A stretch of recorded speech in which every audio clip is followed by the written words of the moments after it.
Okay, so our very last conquistador that we are going to be talking about is Francisco Pizarro.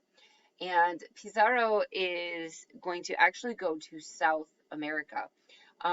So Pizarro was one of the people who was actually with Balboa when Balboa crossed this tiny little piece here of Panama and discovered that there was Pacific Ocean over here. So Pizarro knows that that is a thing.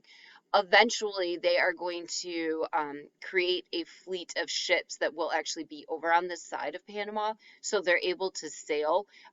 So they'll basically come from up here in the Caribbean.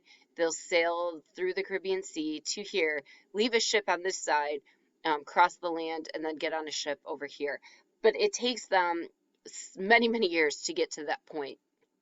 Because of course, again, there is no canal there the way that there is today. So the reason that I put this is obviously a modern day map, but I want to show you guys because he's going to come down here to Peru. So of course, previously you would have to have sailed all the way around the southern part of South America to come back. He is going to be able to make this journey by again crossing here because they eventually do have that fleet of ships. So this is going to happen. Pizarro is going to show up here in the 1532. So it's still early 1500s. And honestly, Columbus sailed in 1492. So this is really only about 40 years after Columbus first realizes that there's land over here in the Western Hemisphere. And so the reason that Pizarro is going to specifically want to go to Peru is because he hears that there is even more um, riches in Peru than there was even in Mexico, which is what they had seen before.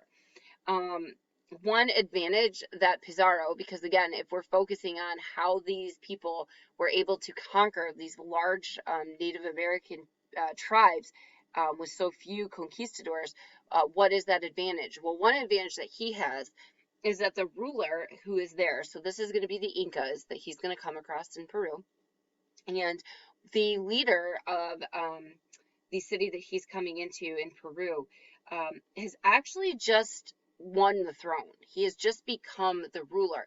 His brother was previously the ruler, and they had a massive civil war going on. So, historically speaking, when you have a country divided with something like a civil war, it really is an ideal time to go ahead and try and attack them because you're already divided. So even if the Civil War is over at this point, which it was, um, those people aren't just automatically like, oh, the war's over, okay, everything's fine. Like that's just not how these things happen. I mean, we know that historically, even from our American Civil War. Just because the North won didn't mean that there wasn't serious tension still between the northern and southern states. And so that's exactly what is going on in Peru when Pizarro is going to show up. So he will arrive there in 1532. And once he gets there, of course, one of the first things they do is start forcing the Incas to convert to Christianity. This is no different than we saw in other places as well. However, the ruler there absolutely refuses to convert. He says that that is not going to happen. Um, so yeah, that's not a good thing. Basically, what we is gonna, here's what's gonna happen. There's a whole story. So he is going to capture this ruler because he of course refuses to convert. Um, he is going to capture the ruler and kill thousands of the people. Again, this is more of a show of force for him that look what I'm capable of doing to sort of scare and intimidate the people that hopefully the ruler will give in, hopefully the people will beg him to give in. Whatever the case might be, that's part of what Pizarro is doing here. It's not just to kill them, it's to kill them so that they can be intimidated as well. Um, so in this case, then what's going to happen is Pizarro, who's got this ruler captive, is going to demand a ransom for him. So, of course, if you've ever watched like any cop shows ever where someone gets kidnapped, they want a ransom, so they want money in exchange for the kidnapped person. And it's always that thing where it's like, you have to go to the park with the little black bag and come alone. And if there's any cops, you've seen it, I'm sure, before. So they demand a ransom. The Incas paid it, and he killed their leader anyway. This guy is a jerk face, you guys. So they pay the ransom. So now he's got all this money. It's probably not money. It's probably gold and silver actually from them, but same thing.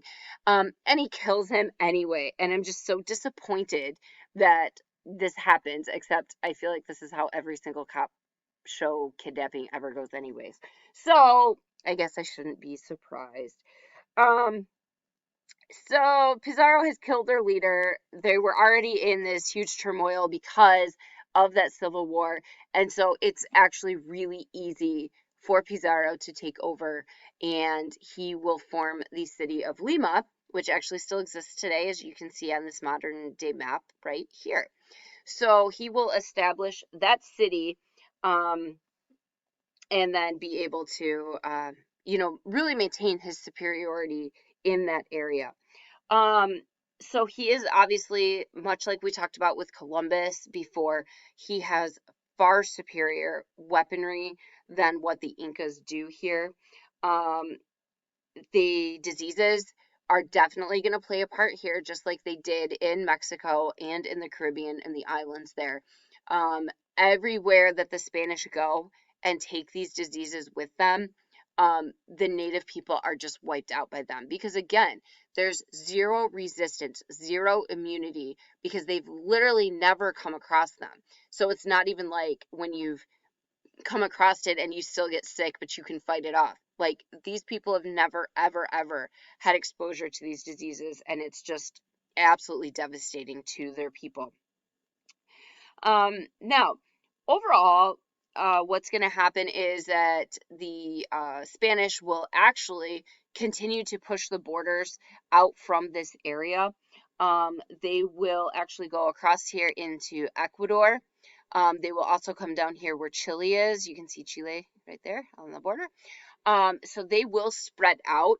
Of course, those are two things that they're touching Peru, but they're also on the coast. So it's way easier for them to access that with their ships than if they were to travel more inland to, say, Bolivia. That's going to happen a little bit later. Now, here's the deal that happens with Pizarro that sort of makes me not feel bad.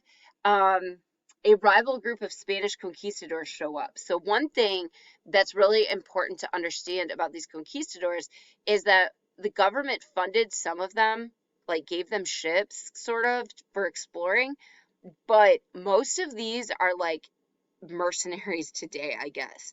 Like, they're working for themselves. And so they get together with their friends and they're like, hey, let's go. So it's like they claim this land for Spain, but Spain didn't necessarily send them, if that makes sense.